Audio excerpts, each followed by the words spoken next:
నమస్తే, welcome to KK news. నేను శ్రీదేవి. పిఠాపురం నియోజకవర్గ అభివృద్ధి విషయంలో పవన్ కళ్యాణ్ తన చిత్తశుద్ధిని చాటుకుంటున్నారు.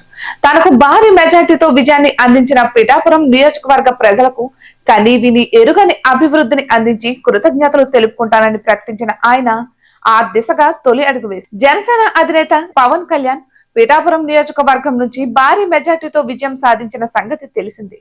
తనకు అఖండ మెజారిటీతో విజయాన్ని అందించిన పిఠాపురం నియోజకవర్గ ప్రజలకు పవన్ కళ్యాణ్ అర్థవంతమైన రీతిలో కృతజ్ఞతలు తెలుపుతున్నారు.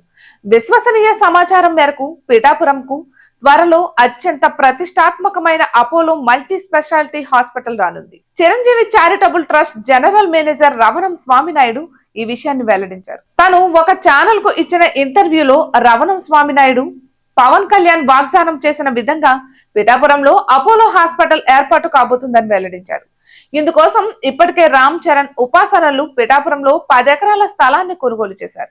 అపోలో హాస్పిటల్ కు ఉపాసన చైర్పర్సన్ అన్న సంగతి తెలిసిందే. ఇక పిఠాపురంలో అపోలో హాస్పిటల్స్ అన్న వార్త సామాజిక మాధ్యమంలో తెగ వైరల్ అయ్యింది. పిఠాపురం ప్రజల కోసం మల్టీ స్పెషాలిటీ హాస్పిటల్ తీసుకువస్తున్న పవన్ కళ్యాణ్ పై సర్వత్రా ప్రశంసలు వెల్లువెత్తుతున్నాయి. పిఠాపురంలో అపోలో హాస్పిటల్ కి సంబంధించి మరింత అధికారిక సమాచారం త్వరలో అందుబాటులోకి వస్తుందంటున్నారు. ఇక ఎన్నికల ప్రచారంలో భాగంగా నటుడు వరుణ్ తేజ్ పిఠాపురం తమ కుటుంబానికి కొత్త సొంత ఊరని ప్రకటించిన సంగతి విదితమే. అలాగే పవన్ కళ్యాణ్ మెగా ఫ్యామిలీ పిఠాపురాన్ని కనీవిని ఎరుగని రీతిలో అభివృద్ధి చేస్తామని వాగ్దానం చేశారు.